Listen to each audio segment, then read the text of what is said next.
Tua palavra é luz no meu caminho, luz.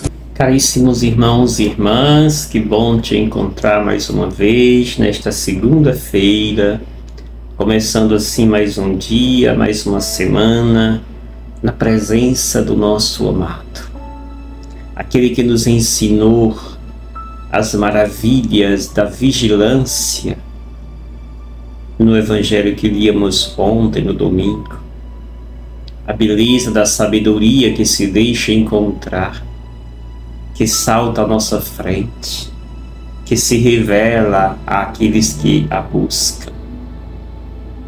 Jesus hoje quer mais uma vez nos chamar a atenção para a beleza do perdão, da misericórdia. Iniciemos o nosso dia nesta presença deste Deus misericordioso, respirando a presença de Deus, fazendo esta conexão do nosso coração, o nosso eu emocional, com o nosso eu racional mental. Esta conexão é necessária para estarmos bem integrado em nós mesmos e em Deus. Por isso, sinta o ar entrando em suas narinas, em seu nariz, e perceba esta respiração que caminha em seu corpo inteiro. E este movimento deste ar em teu corpo revela o caminho de Deus em você. Acolha este Deus que em ti fez morada e que em ti habita, te trazendo e promovendo em ti o amor e a paz. Acolha Deus.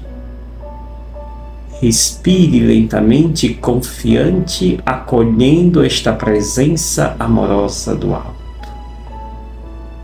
Meditemos o texto que hoje nos oferece a igreja, que é Lucas 17, versículos de 1 ao 6. Naquele tempo, Jesus disse a seus discípulos: é inevitável que aconteça escândalos, mas ai daquele que produz escândalos.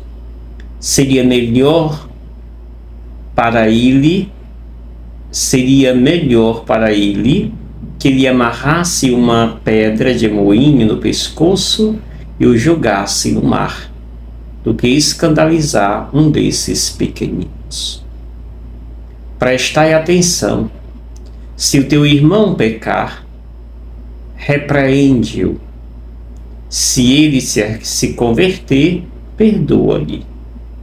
Se ele pecar contra ti 7 vezes num só dia, e 7 vezes vier a te dizendo: estou arrependido, tu deves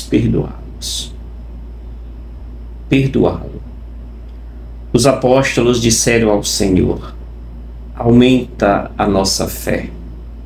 O Senhor respondeu: se vós tivesseis fé, mesmo pequena como um grão de mostarda, poderíeis dizer a esta amoreira: arranca-te daqui e planta-te no mar, e ela vos obedeceria. Palavra da salvação. Glória a vós, Senhor. Caríssimos irmãos e irmãs, terminamos o capítulo 16, onde nos falava Jesus de como deve ser a nossa relação com os bens materiais, com a riqueza, de como deve ser esse nosso caminho sobre esta realidade. O capítulo 17 é recheado de algumas máximas de Jesus, que ele vem falar justamente sobre como devemos fazer esse caminho na nossa relação com o outro, na nossa relação com Deus. E hoje nós temos 3 pequenas máximas que o Evangelho nos presenteia. A primeira máxima é sobre a questão do escândalo.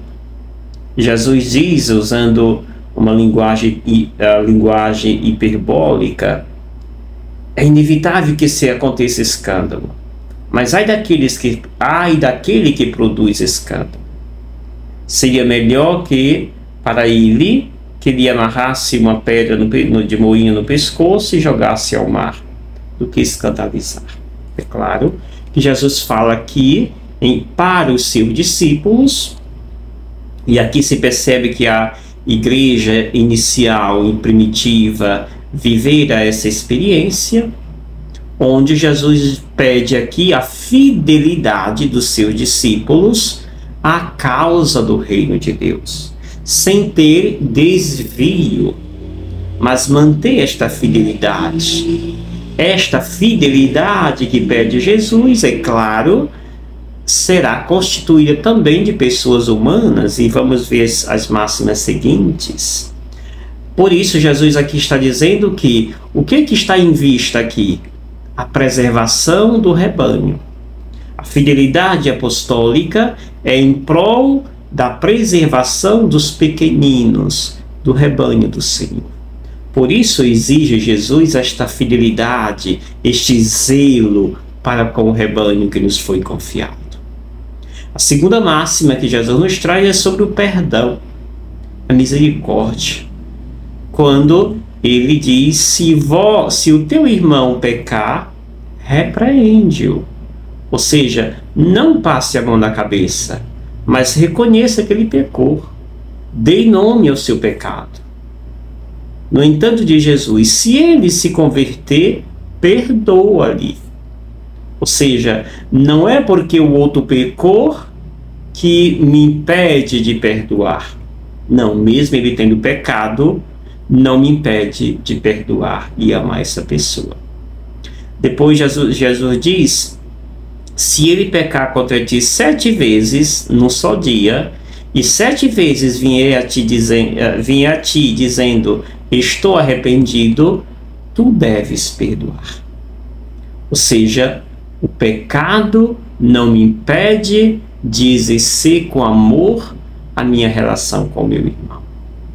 Ou seja, eu preciso sim saber dar nome ao pecado, mas também preciso saber que eu não me eximo, não estou livre de amar a pessoa só porque sei que ela pecou. Não. O amor tem de existir. E aqui Jesus nos pede que a nossa relação com o irmão deve ser uma relação de misericórdia.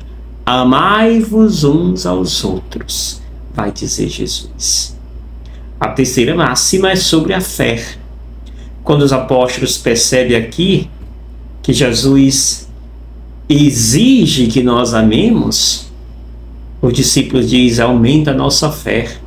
Ainda não sabemos amar, em outras palavras. E aí Jesus aproveita para dizer, se vós tivesseis fé, mesmo pequena como um grão de mostarda, poderias dizer a esta moreira, arranca-te daqui e planta-te no mar, e ela vos obedeceria. A fé que move montanha, dirá em outros momentos o próprio Jesus. É esta fé que nos fará viver a fidelidade, evitando os escândalos, como pede Jesus. É a fé que nos dará a graça de beber e praticar o amor, a misericórdia com o nosso semelhante. Sem a fé, nós não conseguimos ser fiel a Deus. Sem a fé, nós não conseguimos amar os nossos irmãos e irmãs. Por isso, busquemos alimentar a nossa fé. E se alimenta esta fé por meio da nossa intimidade profunda com Deus. Por meio desta minha conexão, deste mundo emocional do coração com o mundo mental da cabeça. Preciso fazer esta conexão todas as horas. Ou seja, o meu elo com Deus não pode estar separado em momento algum. Por isso, viva a sua comunhão com Deus e a sua fé será com certeza correspondente. E eu te abençoo, em nome do Pai, do Filho e do Espírito Santo. Amém. Gratidão. Obrigado, Senhor, porque